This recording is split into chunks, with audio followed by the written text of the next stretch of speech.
Okay, so we're just about to start the 12 o'clock regulations meeting. This meeting is being recorded. Who do we have on the line? Debbie, Millie? Greg is here.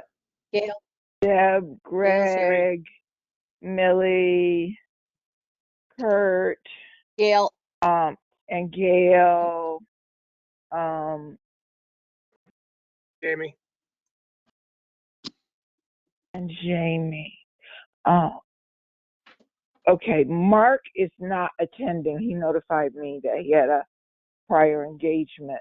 So I guess we can start the regs meeting since it's 12 o'clock and anybody else can join us. I sent out, well, Barbara sent out actually the last draft of the regulations. I've been getting some questions about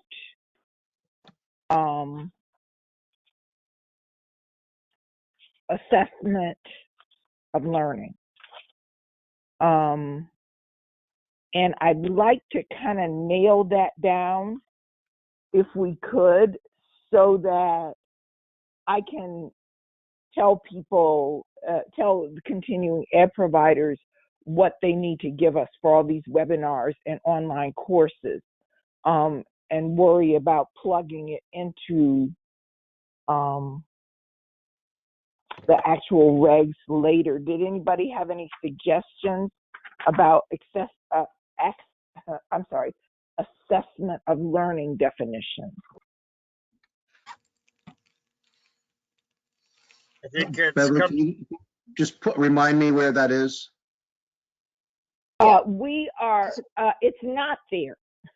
Oh, That's what I'm sorry. saying. It's not in, it's not codified in the regs, because at the time we were just coming into alternative learning format.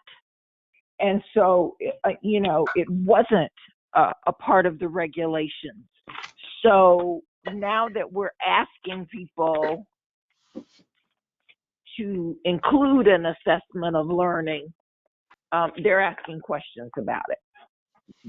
And I wanted to be, and I was supposed to come up with some sort of definition, and I did, but, you know, I'd like to have consensus from the board members about it.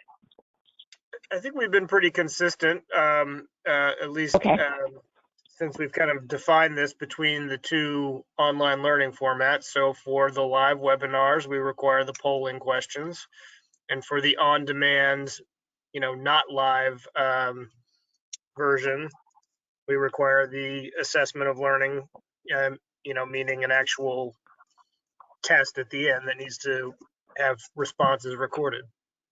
Yep. Hold We on. could further clarify.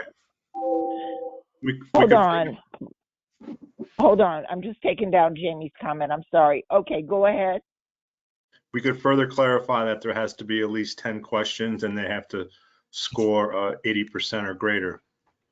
Okay, at least Per 10 hour? questions. Hold on. At least 10 questions, David. And what did you say? 80% or better? Is that the score? For the online on-demand course. but doesn't it Right. matter how long the course is? Well, how many questions we have? I mean, what if it's only an hour? Yeah. You'd spend all your time on polling questions. No, this is not a polling question. That's to track attendance for a live webinar. This is an assessment of learning for an online on-demand course.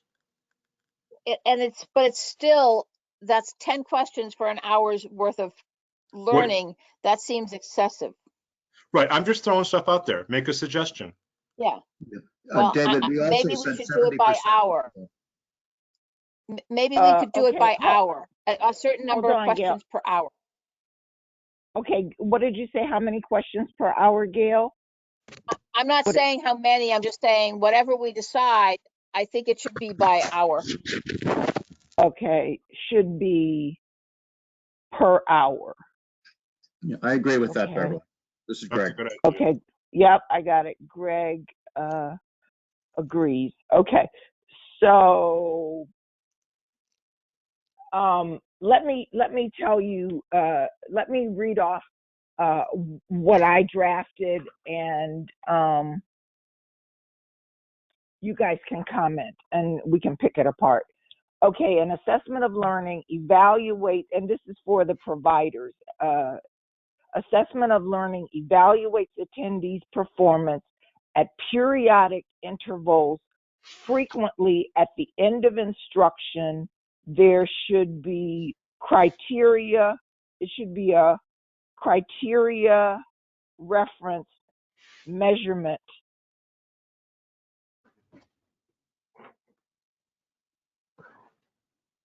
Yeah, that's all I had. Well, Beverly, this is Greg. Can I just interrupt for 1 second? Absolutely. So the section where that's addressed is in request for approval of continuing education courses. And Yes. that's where we have the section that says, for ALF courses, quote, a detailed description of how the assessment learning will be conducted, et cetera, et Yep. cetera. Is that where you're planning to put this? Because we just need this. My first comment was that I thought we needed maybe a section on assessment of learning, but we really only have detailed criteria for the ALF courses. Is that correct?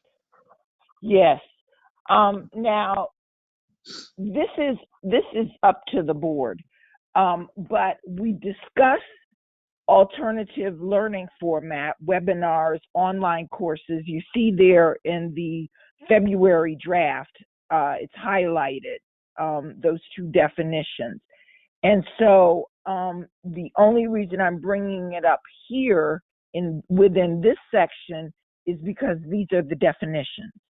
But, I'm absolutely open to the fact that it might be better suited for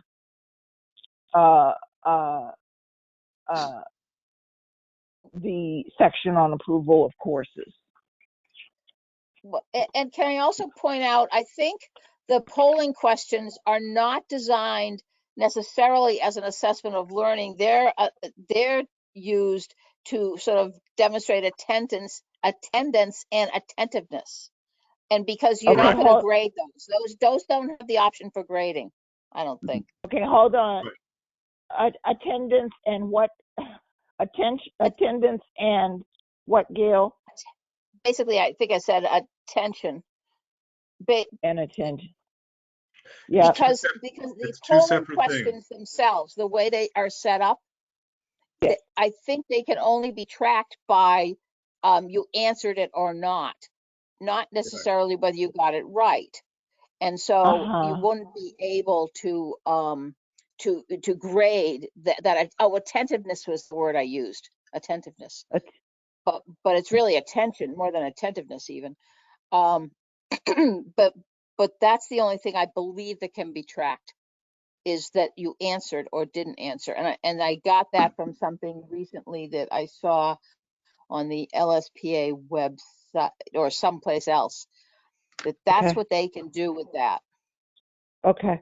All right. So, is there an opinion about where this should be located, this definition of assessment of learning and the polling questions? Should it be in the definition section of continuing education, or should it be under, 309 CMR 3.09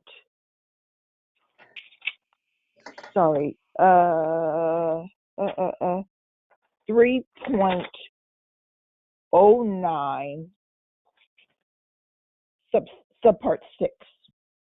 Here it is. Request. Credit. It's okay. Go ahead, Gail. No, I just found it. It was credit for ALF courses might be there too. Yeah. I'm Yeah. thinking maybe So there. where do you think it should go, Gail? I'm sorry. Well, Go I'm not ahead. sure. I'm just looking at that whole section. I hit 8 before I hit 6, the way I was Okay. scrolling. So I don't know, somewhere in there, in that range. But I do think it belongs in that section rather than a definition, because the assessment of learning will get confusing, because at some point we may, I'm not going to say we would, but what if we had an assessment of learning for a regular course where they had to pass a Mhm. test like New York PEs do? Mhm.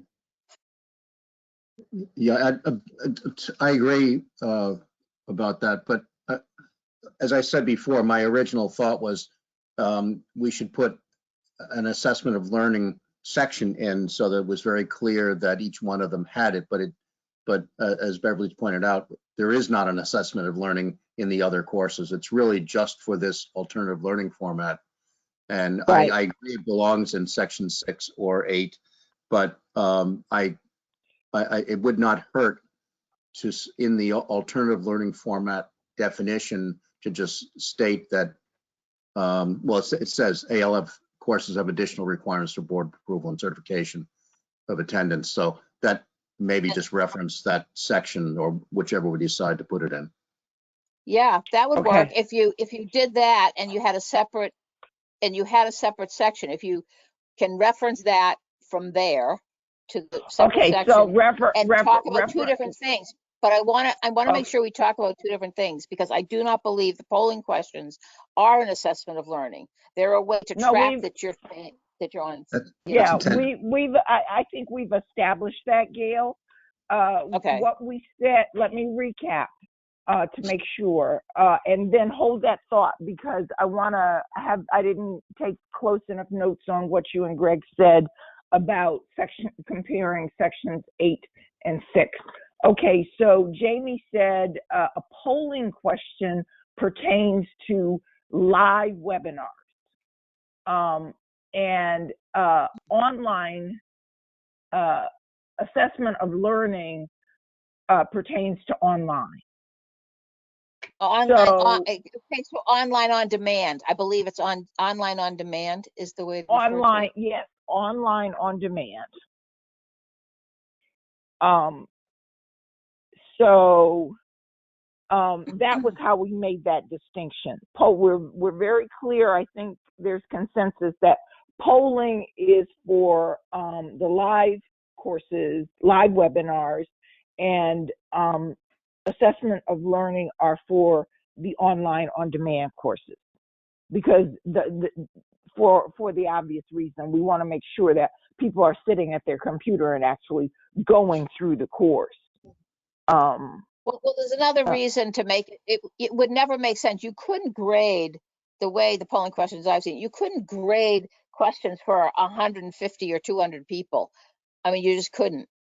You know, and that's the difference. On an on-demand course, you will only have a few at a time at most to have to grade.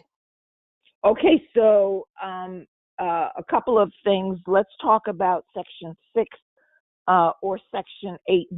Let's talk about placement, and then it's 7. Okay, I got it. Can we back up to the definitions again, because I feel like that absolutely is going to affect how we handle the placement of the requirements. We talked last time about scrapping the term ALF altogether and just sticking to the two different versions of online learning, right? We're gonna go for we're gonna follow through with that, Jamie, because that's dated, and not only is it dated, it's not specific enough. It's not precise enough. It doesn't cover the request for course approval that people are submitting these days. It's all different, obviously, because of COVID.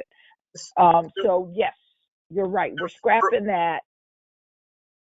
And just then, for organizational purposes, my suggestion is that we have the two definitions, whatever we're calling it, live webinar and online on demand, whatever the preferred term is going to be, and then have the definitions there. And then in each subsection where it's relevant down below, we have an A and a B for each version with the requirements highlighted there, and just track that all the way through the regs. So they're always together and they always have their separate requirements right next to each other. So it's obvious what is what.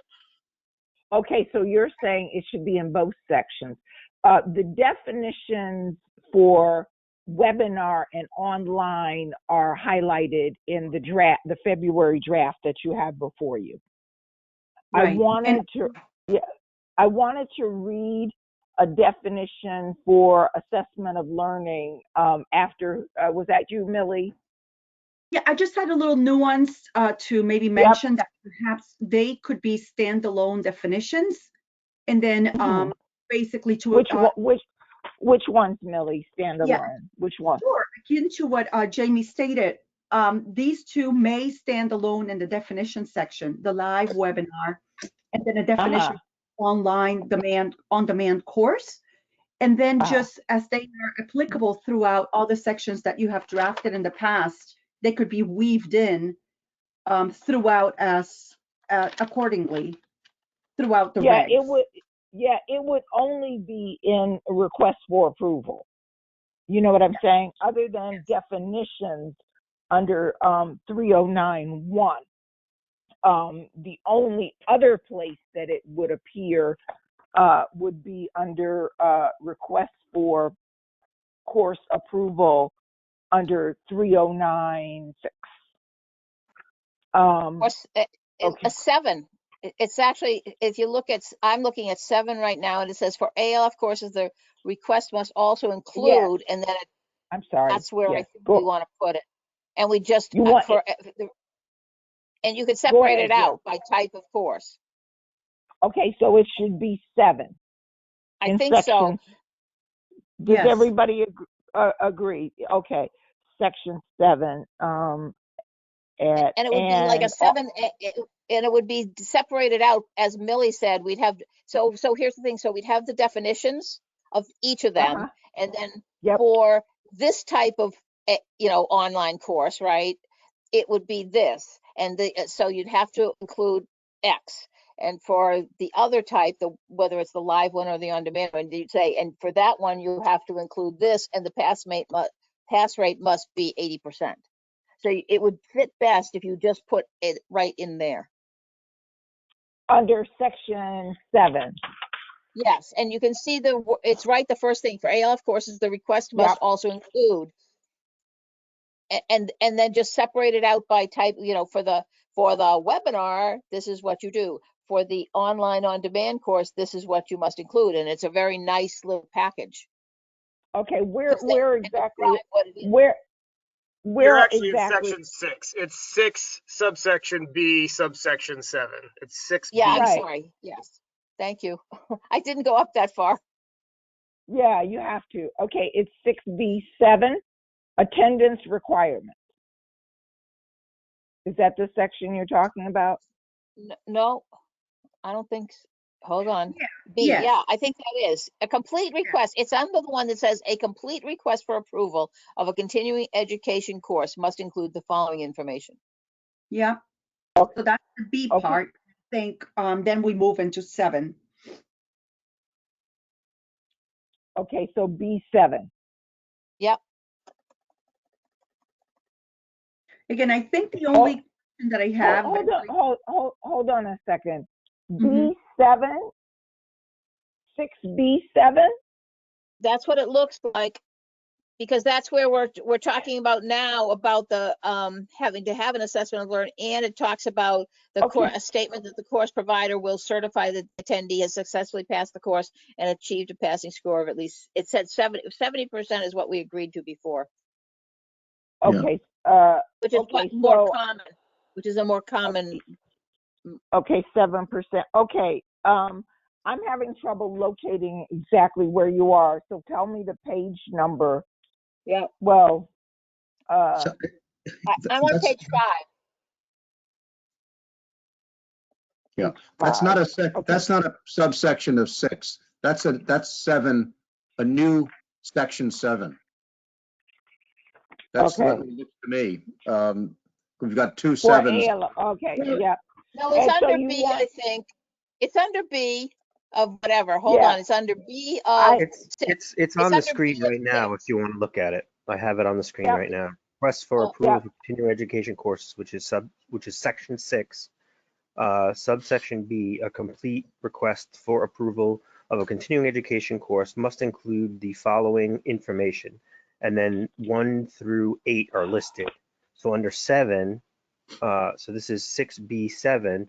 For ALF courses, the request must also include, and then it says, a description of the assessment of learning and explanation of when the assessment will occur, for example, at intervals throughout the course or at its completion, the established pass rate, and B, the statement the course instructor or provider will certify that the attendees have successfully completed the course, achieving a passing score of at least 70%.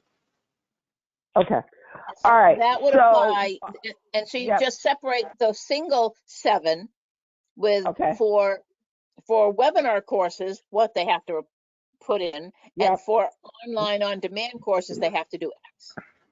Okay, let me take a stab at that for next month because we're getting down to the 5 minutes. But I wanted the last 5 minutes rather. So I've taken down your suggestions and I have my marching orders for next month. I just wanted to read to you a definition that I sent to a provider who asked about assessment for a definition of assessment of learning. And I want to know if you guys think how you want me to tweak it. Okay, so I said an assessment of learning is a standard set by the board members. It is a required element for online courses. I would say online on demand, just to, so it's Online, clear. We're okay, clear. We're not talking about live courses, live webinars. Online on demand. It evaluates attendees' performance at periodic intervals, frequently at the end of instruction. They should be criteria referenced, set to measure an attendee's performance against a goal or specific objective standard. And I think that will change based on that discussion, Beverly, because I think the assessment of learning comes at the end, because you can't interrupt the on demand. I mean, you could interrupt it, you can put it anywhere you want, but it still has to be it still is the part that's scored versus the polling questions that we still are requiring as something for a webinar, a live webinar. Well, I don't think we have to specify they come at the end, because I've attended many of these classes where they might have like a 4 questions at the end of each specific section or whatever, and then you move on to the next. No, I agree with that. I mean, I agree with that. It's just that the conflict of distinguish. Go ahead, Gail. No, I was just going to say, what you read doesn't address the polling question issue for webinars, because those are not graded or anything. Those are just to demonstrate attendance, and that's how they should be described. Okay, I'll work on a definition for polling questions, and I'll tweak the definition that I read for assessment of learning. Now, the only comment I had was about Jamie's comment, in support of Jamie's comment, because I have attended many trainings. The conflict of interest in particular from the Ethics Commission comes to mind, and you have to answer questions at regular intervals during the training. Now, are they graded at that for those ones in between? Well, they tell you if you're correct or not, because they Yes. won't let you go forward unless you answer the question correctly. Right. That's right. That's the way to do it. Yes, that's I've had those. So there they do it in the record training. That's how they do record training. Yes. It's also how the state does it. There are. The state does it for ethics training. Right. So that is why I have included periodic intervals and or the end of instruction. But let me work on the definition. I've got some things to tweak, and you've given me some suggestions, and I'll see if I can come up with something a little more for next meeting. Beverly, can I just make one final comment about definitions? Yes, Greg. I think we should be clear, and we've discussed removing the alternative learning format, and but we have gone on to define a webinar and what we called an online or virtually defined.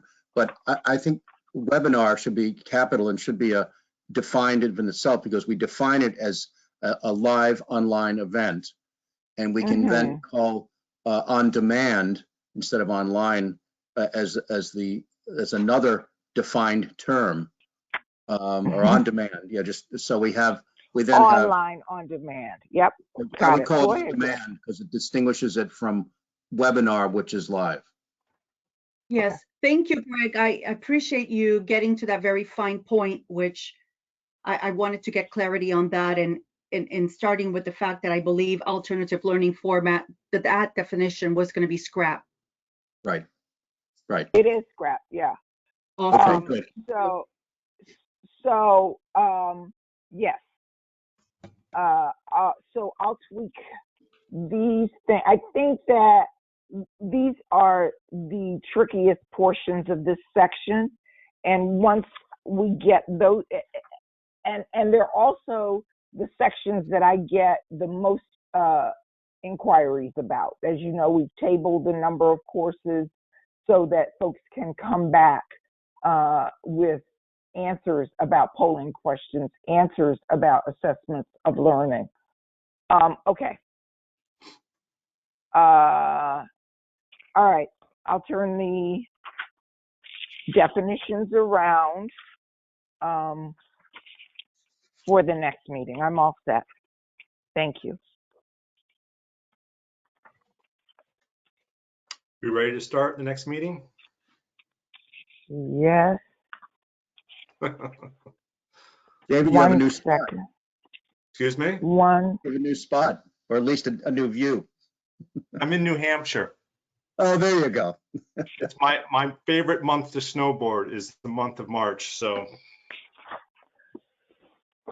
Okay. I thought you just turned a different direction at right. home. Yeah, it's not a screen, but if moose or deer or fish or cat or something go by, I'll let everyone see it. Okay. Or a snowmobile. Okay. Or a snowmobile. All right. So we're calling the continuing ed meeting to order at 12:32. Who's, for the roll call, who's here from the board? Millie? Right. Gail? Okay. Burke. Kathy. Yep. Jamie? Deb? Yes, I did say I'm here. Okay, sorry. And then do we know who's on from the public? Let's see. Christy Lefebvre, Lori McCarthy, and Wendy Rendell. Thank you. So were there any comments on the February 11th, 2020 draft meeting minutes? David, maybe it's me, but I did not, maybe they came in a different package. I just didn't see them. They came subsequent to the last monthly meeting. So I just happen to have them in a folder. I don't know Well, if they were... they actually should have been sent to you again. I don't think they were. You got them during the meeting on February 9th. Oh, that's correct, Beverly, because I did comment. they should have been included in the February 9th packet. They were not, so I sent them out during the February 9th meeting. They also should have been included again in the March meeting packet, and it sounds like they weren't. But Yeah, they were. I have there. It's on my screen now. You sent them to me. Yeah. I believe you sent them to everybody. Well, I know you have them, but the folks, they weren't resent to everybody. But that notwithstanding, if you have comments, just scan them and email them to me. If you have course corrections or comments. Okay.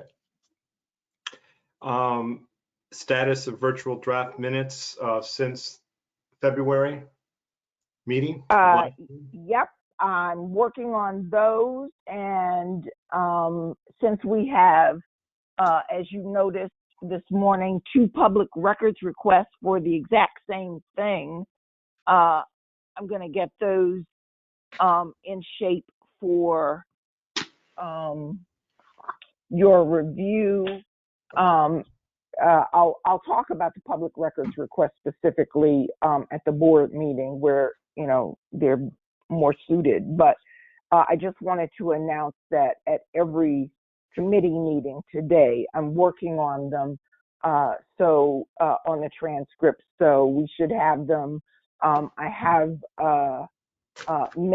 draft minutes up through January, I think. So Okay. I'll work on those. All right, that's it. Thank you. You're welcome. There's 3 course approval requests. The first one is from the LSPA, Waterloo Sampling Systems for PFAS, 1 CEU on March 16th this week, requested as a webinar and also as an on-demand online class. I make a motion to approve it. Second. Any discussions from the board or public?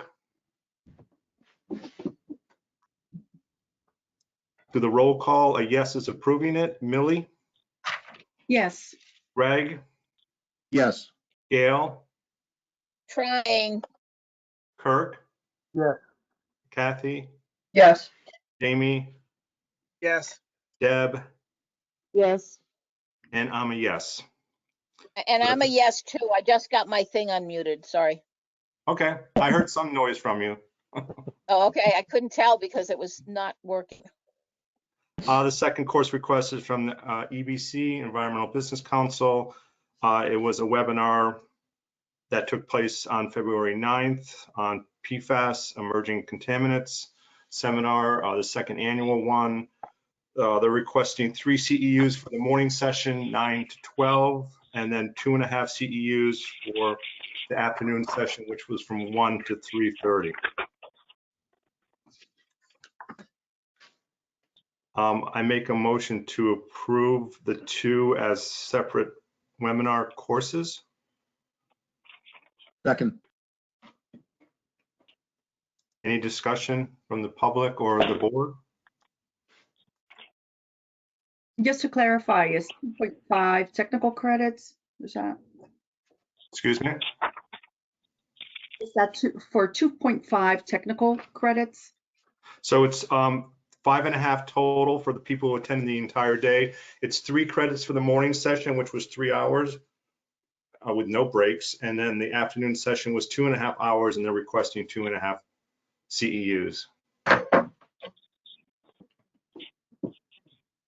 For some reason, they separated the request. I don't know why. Mhm. Yeah, I don't know why they did that. But we can Because you could approve. sign up, you didn't have to sign up for both. I mean, you could just take one or the other. Oh, okay. Okay, that's Okay. helpful. Thank you. So a yes is approving both, although they're going to be separate course numbers. Millie, Yes. Greg, Yes. Gail, Yes. Kirk, Yes. Kathy, Yes. Jamie, Yes. Deb, Yes. and I'm a yes. The third course request is from Alpha Analytical Perimeter Air Monitoring Program webinar, which took place last week. They're asking for 2 CEUs. It was from 12 to 2:15. I attended it. It was a good course, and there were polling questions throughout. I make a motion to approve it. Second. Any discussion from the public or board members? So a yes is approved.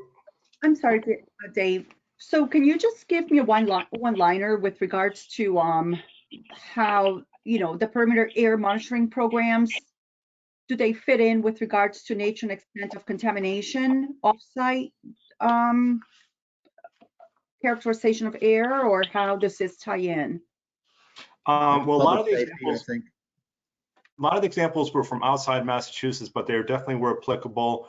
And it was mostly in consideration of obviously construction sites, the public and receptors, and what contaminants you have and what kind of contaminants you should be analyzing for in these perimeter air monitoring programs, and also typically what regulations call for. Okay, both state and EPA, for example.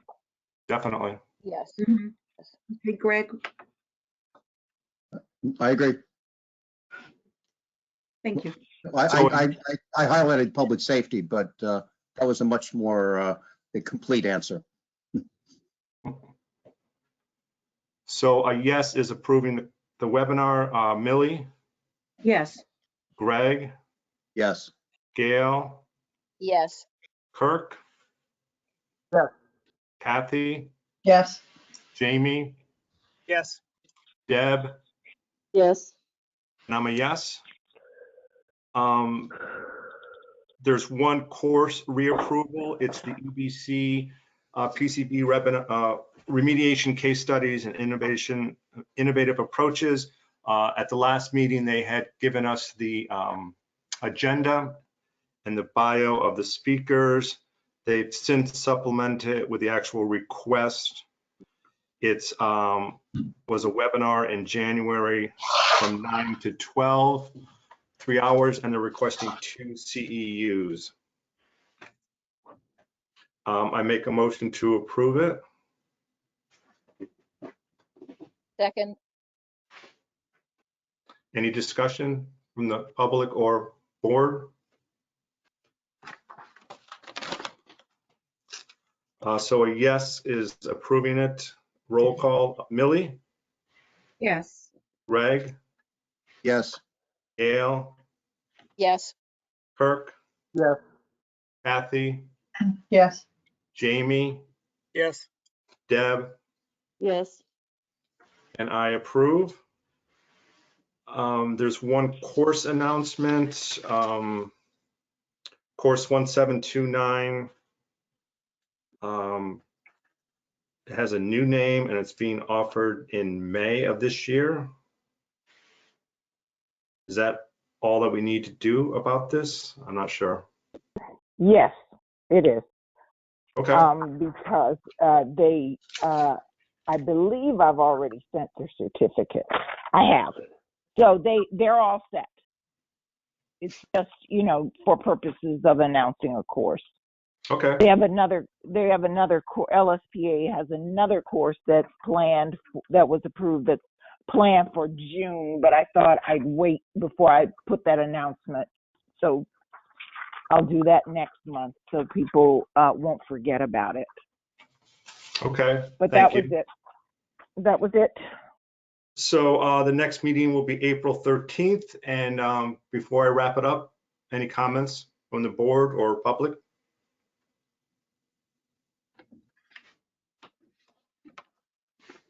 Okay, that ends the continuing ed meeting.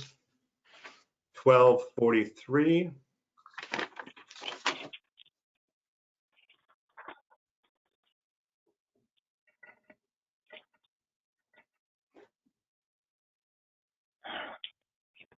I forgot to acknowledge my former co-chair, Farouk. I miss him. Absolutely.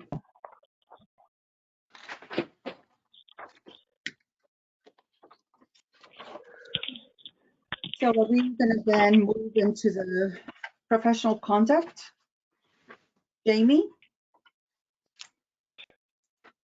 Kurt, unless you want to do it. All yours, my friend. All right, are you ready for us, Beverly? Yes. I don't have that much to report other than I'm working to catch up. So I only have reports on a few of the cases listed in, and I'll give those reports. In 20C01, I have scheduled interviews with those two LSPs involved in that matter. And this is the investigation that is not before a screening team. So once I have interviewed the LSPs, do you want to talk about the case in executive session or in a redacted form, or do you want me to go ahead and speak to the percipient witnesses first?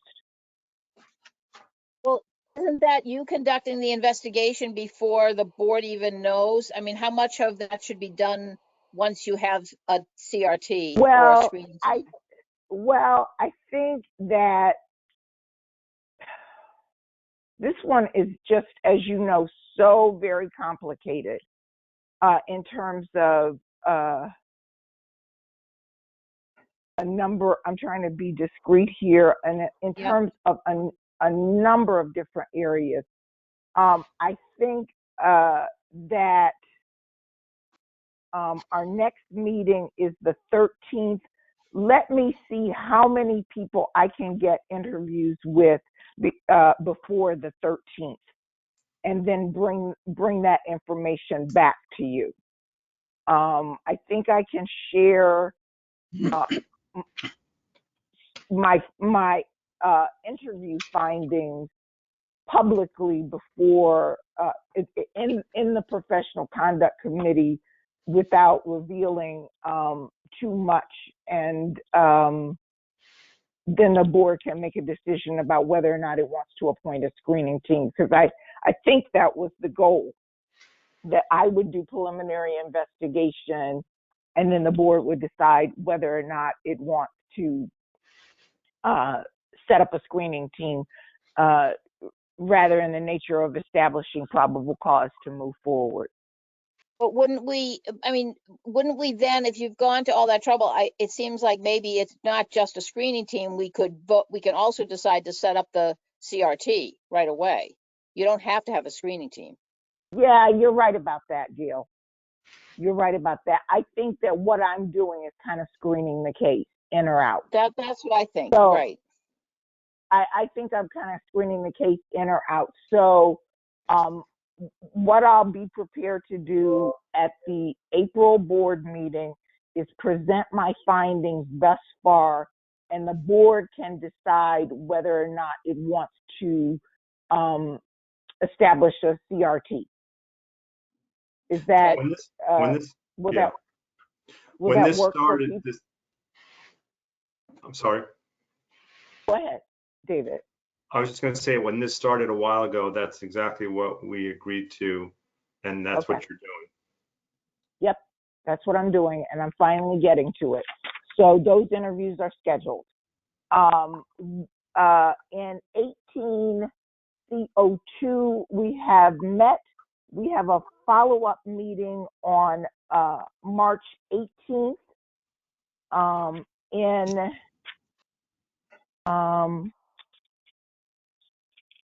I'm sorry, I'm looking for a follow-up meeting for 18C01. And I don't think we've done that yet. Nope. I need to schedule a second meeting for 18C01. In 18C01, we're working on the CRT report, in 18CO2. We're working on interview questions for the LSP. Hopefully, I know the CRT members mentioned that their schedules are kind of crowded, but we'd like to do this in April or May, the interview in 18CO2. And unfortunately, that's all I have so far. I'm going to go back to the meeting, the professional conduct committee tracking spreadsheet so that we can move forward on more of these things and see what needs to be done. That's it. That's all I had.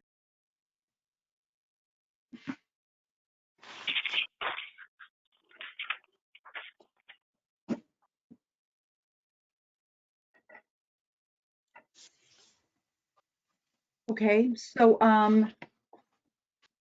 Jamie, it sounds like the Yep. more No new business, I presume, Beverly? No new cases. Thank God. Yep. Let me try and catch up with these. So I'm done. Okay, well then next meeting on the 13th, April 13th at noon, and we'll adjourn the professional conduct committee. Yep. we're adjourning at 12:50. 12:50.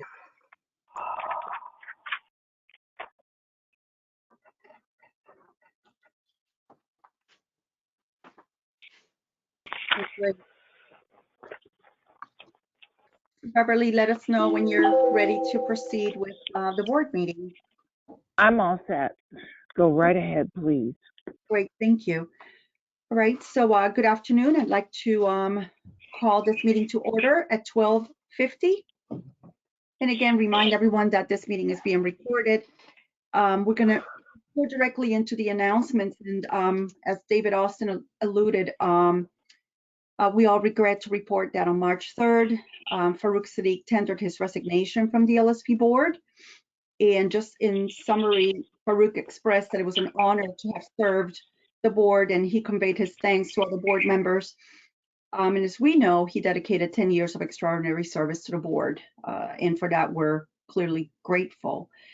Beverly provided all of the LSP boards with an electronic copy of the letter that he issued, so that is already in the domain of the board members.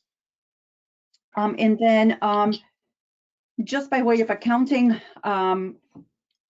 in looking at just past organizational charts, I note that we currently have 2 open board slots, one in the general LSP category, and then the other in the environmental category. And it's my hope that working with Beverly and the commissioner, these 2 vacancies will be expeditiously backfilled. So I've already, I do have a report on that. So I was going to, yeah.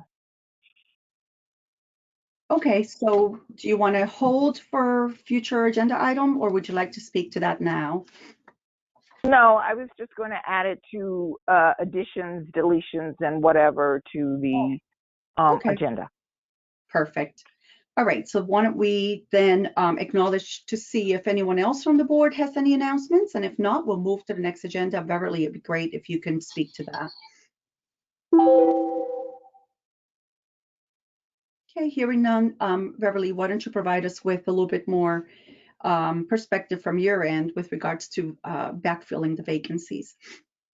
As you guys know, I have been working on this for years with respect to filling the vacancies on the board. And so I conveyed to the commissioner the particular urgency now that Farouk Sadiq has resigned of filling this vacancy. And, you know, we had a past practice, and when Governor Baker was elected, that past practice was changed.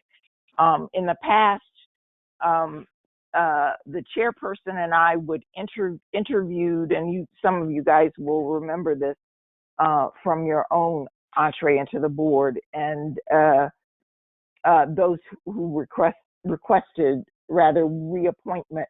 And so we would interview new candidates. I prepared memoranda, submitted those to DEP, which then sent them to EEA, and then they went to the governor's office. Now, Governor Baker has a different policy, and the appointments come through his boards and commissions office. I contacted the boards and commissions office, as you know, years ago, and I was asked not to do that by DEP. So everything's going through Marty Suberg, the commissioner. He has made EEA aware of Mr. Sadiq's resignation, so he's working on it. That's my understanding on both positions. So I'm waiting for him to come up with a plan on how we're going to approach this. Thank you. That's very helpful, Beverly. And I think You're welcome. sounds like the past practice may get us a little bit closer to filling these, just backfilling if Well, we have yeah, I'm sorry. if we have a process where we can actually Yeah, interview. no, I was just going to say that, that past practice worked for us because we were able to tap into the LSPA. We were able to tap into course providers. We were able to actively recruit. I mean, I thought it worked, but, every governor changes his or her way of doing things. So we'll have to wait and see. But I like the past practice because we know who among the 463 or so odd LSPs or environmental people are available. Also, there's still outstanding requests for reappointment. I reminded Commissioner Suberg about that. And also members who don't want to be reappointed. So there could be further vacancies. I don't know anything. I'm not saying anything about that. I'm not implying or inferring anything about that. All I'm saying is that there are requests not to be reappointed pending. There are requests to be appointed pending, along with the two outstanding vacancies. And I told, I reminded the commissioner that Mr. Sadiq's slot is just a plain old LSP slot pursuant to the statute, and we can fill that pretty quickly, I mean, as long as we find out that the person isn't an axe murderer or hasn't committed malfeasance as an LSP, we can, move forward. So, and I am concerned about infusing these slots with folks who are up and coming.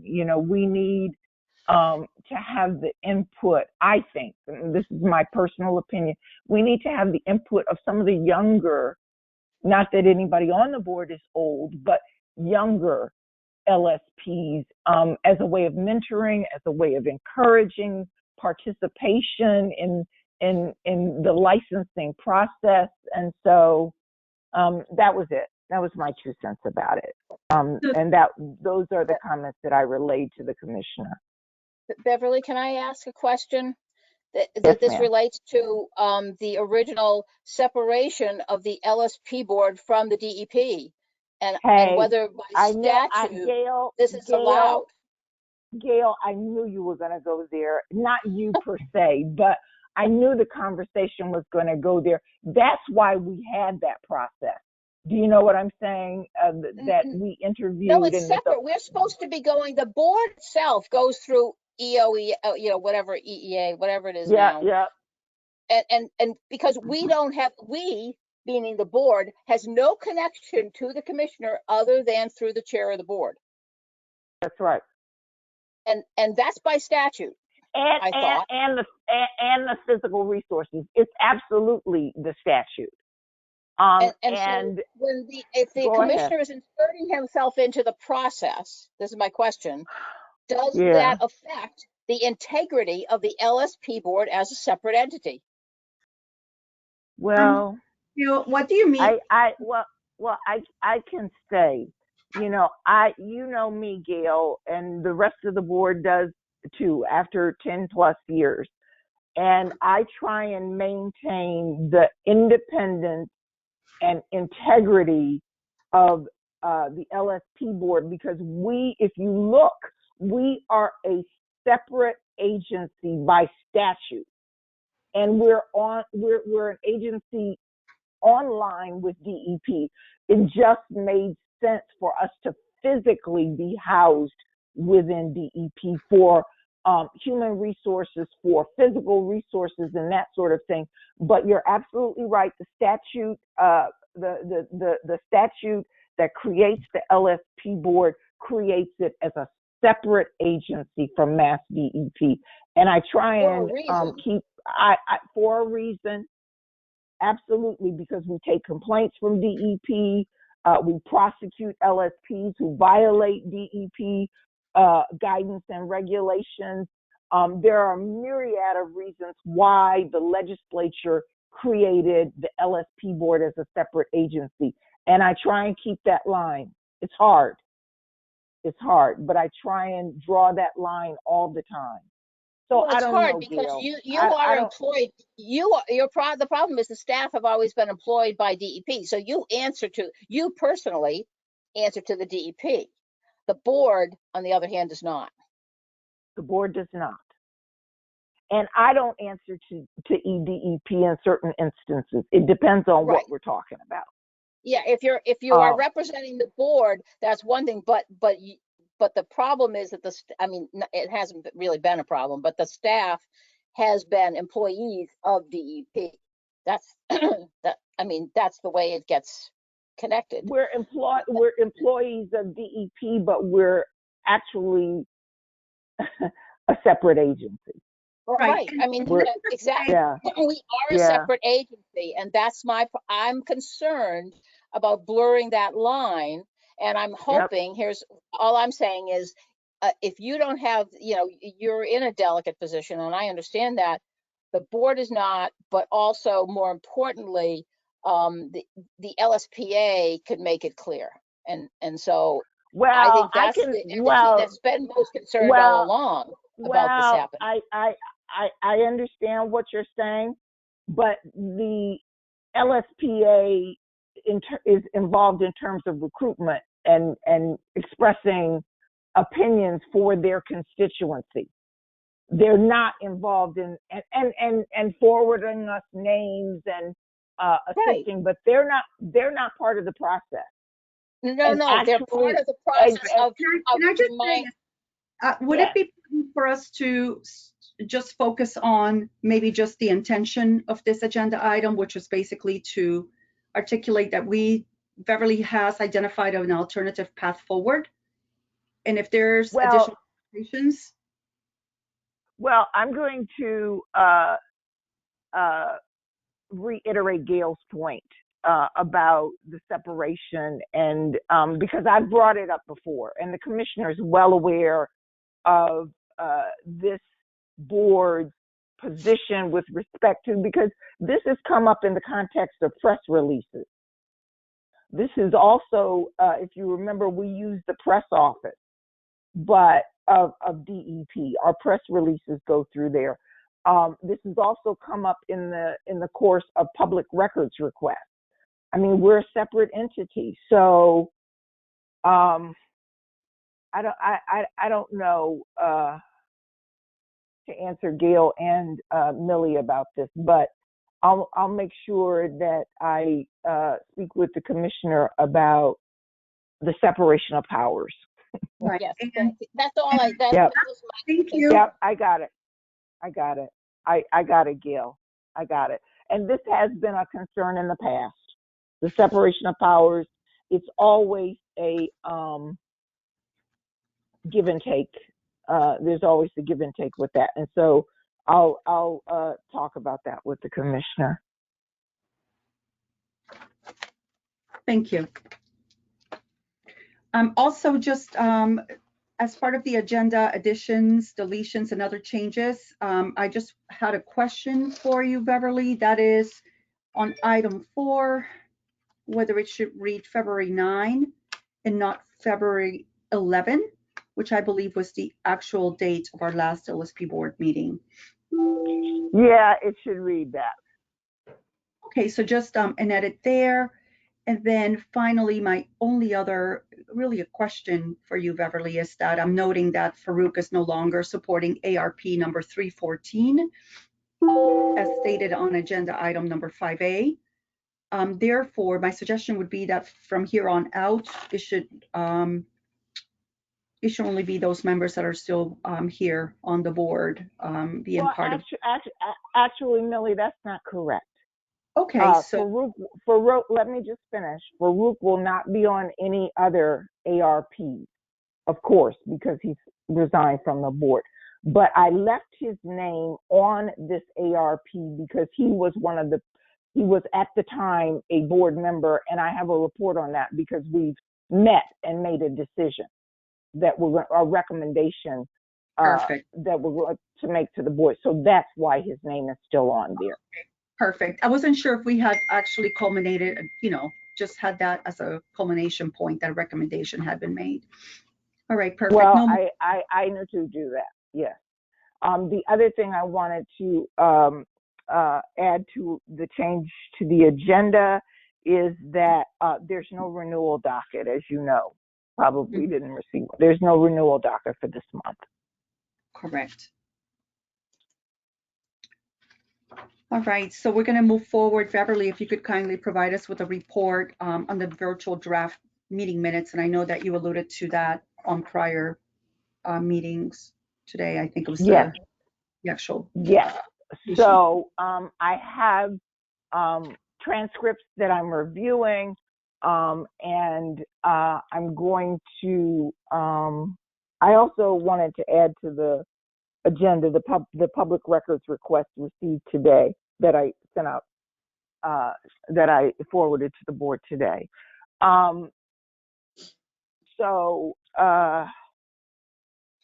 Yes, I'm working on transcripts for the virtual minutes.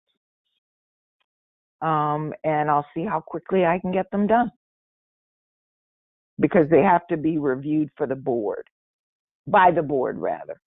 Mm-hmm. Thank you. You're welcome. All right. Millie, could I just comment? Beverly said there was no renewal docket, but we have one in our packet.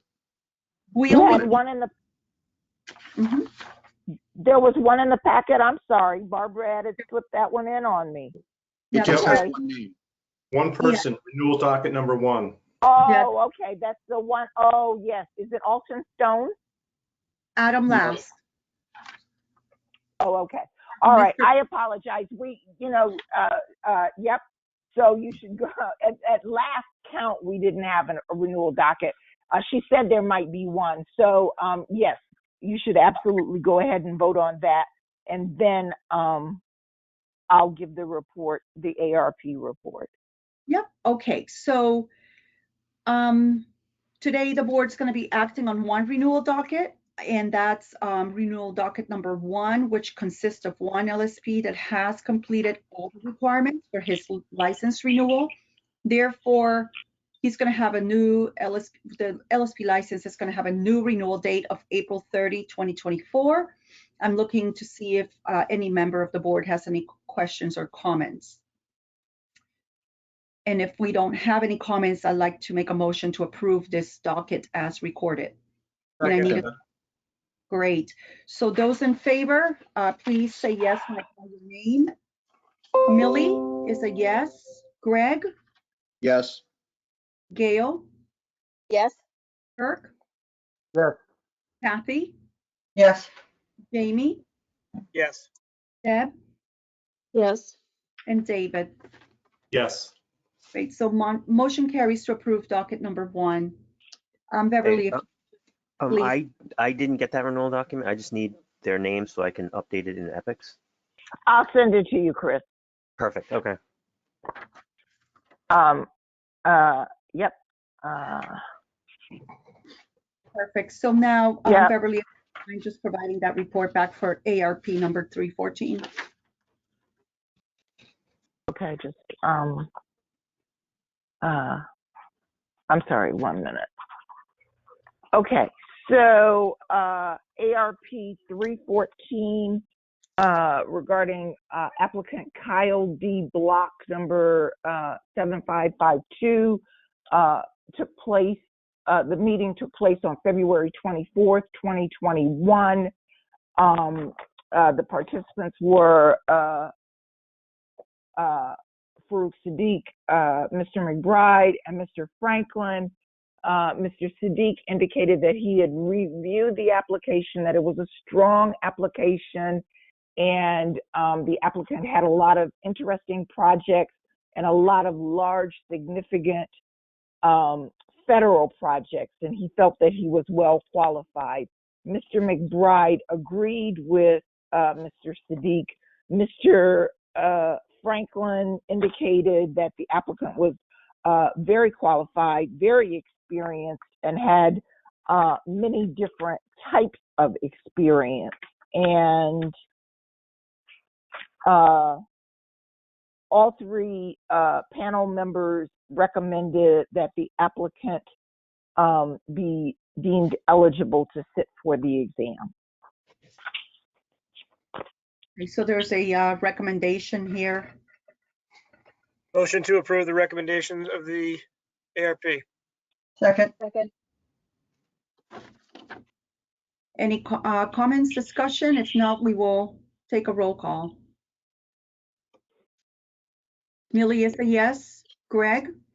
Yes. Gail? Yes. Kirk? Yes. Kathy? Yes. Jamie? Yes. Deb? Yes. And David. Yes. Motion carries.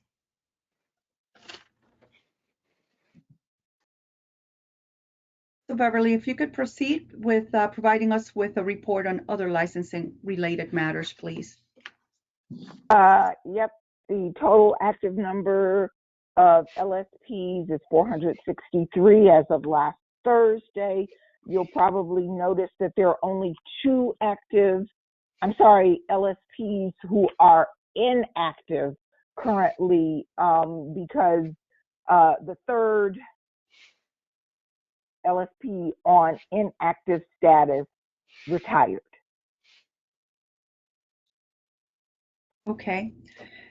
I did have a question, and Beverly, maybe it's just my math, but I thought that when we spoke about this same type of reporting back in February, there were 471 LSPs reported in active status. And in this month, it's only 463. So I don't know if it's a function of attrition or otherwise. Just seemed like there was a difference of 8 LSPs. Well, there is a difference because we're in a renewal period, we're in an annual fee payment period, and this is also a time when people retire, notify us that they're retiring.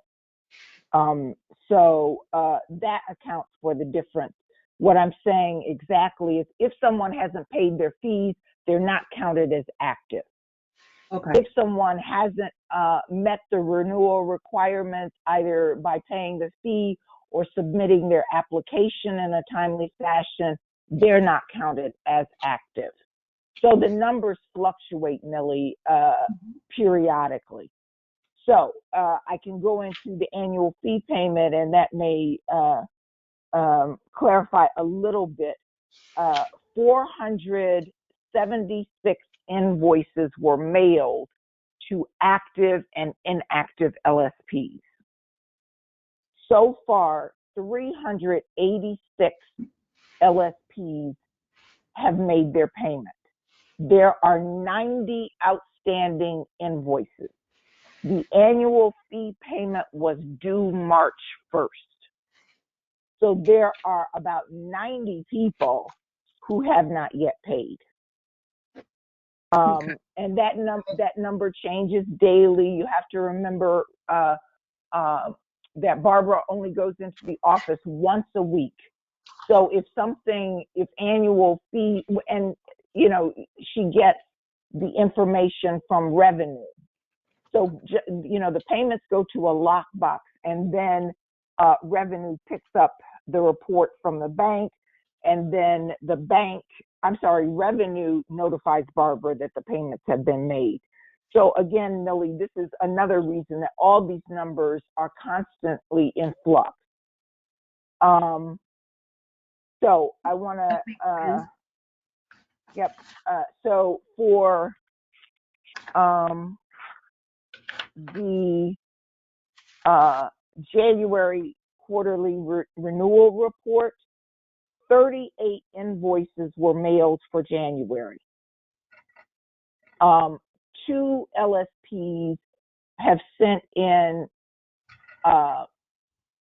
incomplete renewal packages. 6 LSPs have not responded at all. Those letters have gone out because the January quarterly fees were due January 30th. For the month of April, those bills have gone out. The April quarterly fees are due April 30th, 2021, and 25 LSPs are being billed in the April renewal period. That was all I had. Any questions from the board members? Okay, hearing none, Beverly, if you could talk to us a little bit about the upcoming scheduling the exam committee meeting, March 2021. Yep, I'm going to send out an email because we have to figure out how we're going to do this. So I'm going to meet with Chris so that we can figure out something. It may turn out that the meeting is going to be in April because there are a couple of committee members, John Fitzgerald and Wes Stimpson, who are not LSPs. So I have to line up all those ducks. But I'm going to send out, meet with Chris, and then send out a meeting notice. I did want to say with respect to the exam that we do have an exam review scheduled for March 16th. So I don't know if there'll be challenges and more work for David and John Fitzgerald, but we'll see. And I haven't set dates for the 2021 exam yet. Just keep in mind if there are challenges, we'll need someone else from the board because there were 2 of us besides John who reviewed the challenges. Absolutely. Thank you. Yep, absolutely. Great. So David, if you don't mind providing the board with a continuing education committee report, please. Sure. We met today. People who have comments on the February 2020 draft minutes can provide those to Beverly. We got an update on the virtual draft meetings since February 2020. 4 courses were approved. There was a course announcement, and the next meeting is April 13th. Great. And there were no actions warranting any kinds of, no recommendations or actions warranting a vote. Correct. Yeah, well, you have to vote on accepting the recommendations for the courses. Make a motion to accept the recommendations of the continuing ed committee. Second. We'll move ahead with the roll call on that.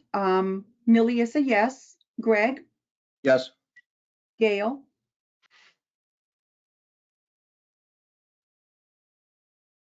Gail, Okay, I'm here, sorry. But we don't have to do this for the continuing ed because it's, oh, I'm sorry, we do. I'm apologizing. I'm not paying attention. Yes, it's a yes. okay, thank you, Gail. Kirk, Yes. I'll take that as a yes. Yes. Kathy, Yes. Jamie, Yes. Deb, Yes. and David. Yes. Motion carries. We here adopt the recommendations from the Continuing Education Committee. Moving forward with professional conduct, Jamie, if you don't mind providing us with an update. Yeah, I think we were all present for the meeting, but Beverly just gave a brief update on the status of CRTs, but we did not make any recommendations or take any votes to require action by the board. Thank you, Jamie. And now in terms of other business, Beverly, if you don't mind just providing us with a summary for items 12A and B. Thank you. Okay. We made a little progress today with respect during the regulations committee in terms of the online on-demand courses and the live webinars in terms of formulating definitions and placement of those definitions. So I was given my marching orders with respect to moving things around, changing some of the definitions, and I'll have a new draft of section 309, CMR 3.09 for the April meeting that incorporates the changes that we discussed.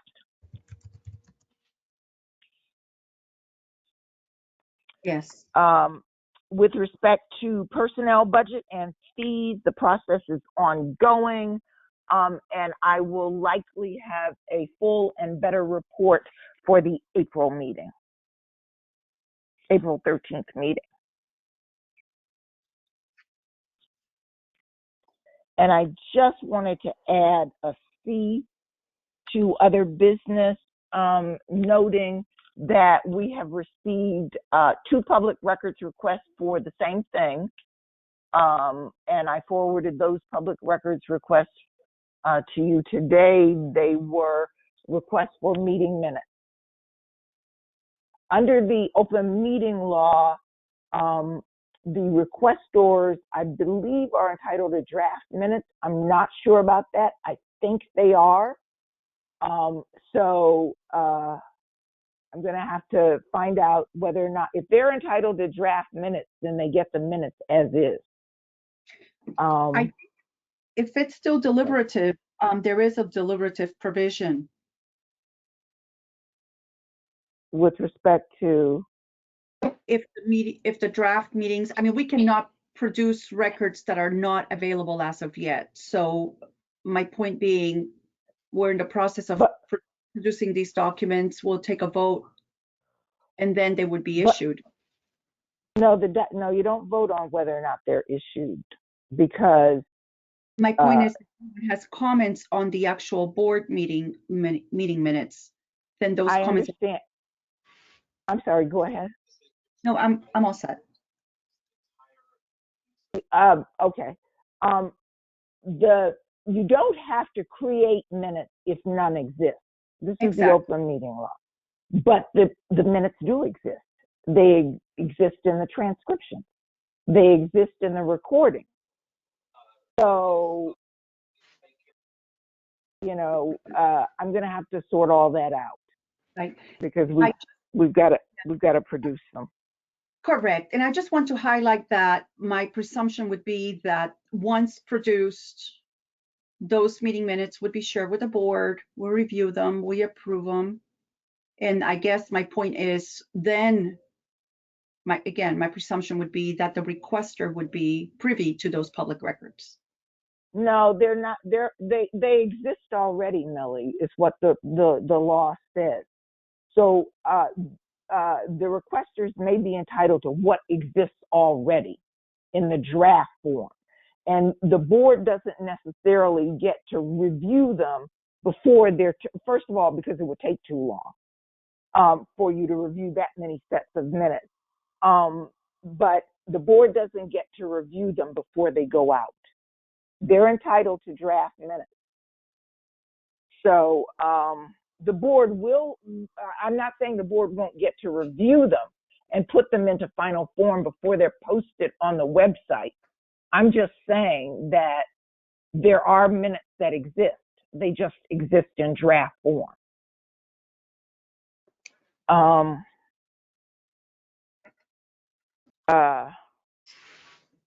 This is not my first rodeo with respect to these draft board minutes and public records requests and draft board minutes. So there are some definitive rulings from the Secretary of State's Office, Division of Open, and the Division of the Attorney General's Office, Division of Open Government. So I'm going to make sure I follow those.